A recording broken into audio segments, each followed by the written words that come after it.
Staying in front of the crowd now as the aircraft executes a 360-degree turn.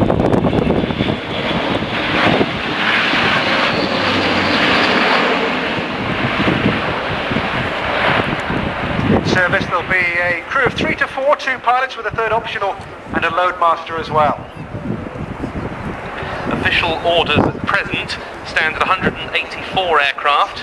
The official order book numbering 60 for Germany, 50 for France, 27 for Spain, 25 for the Royal Air Force here, 10 for Turkey, 7 for Belgium, 4 for Malaysia and 1 for Luxembourg, which will be operated by the Belgians. The French Air Force will be the first to take delivery of their aircraft in 2 years' time, it's hoped. Just topped down there at 1,000 feet. All gone quiet as the aircraft engines are brought back to idle, and eventually the flaps should be being lowered for the aircraft to come through in a full configuration pass.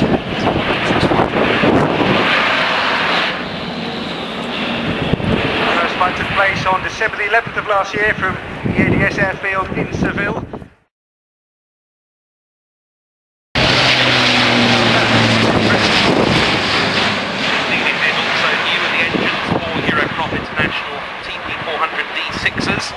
Each delivering some 11,000.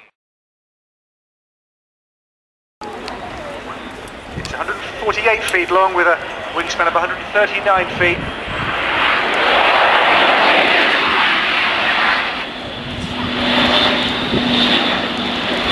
And it's very test pilot Ed Strongman, who was born.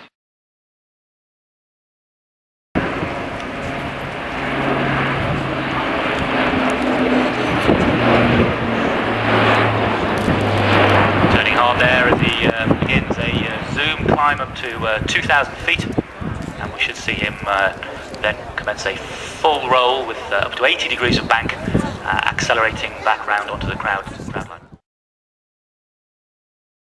There was a photo run going on from a squirrel in the background as well. And there a look into the rear ramp. I should think when you look inside it contains quite a lot of flight test gear at the moment.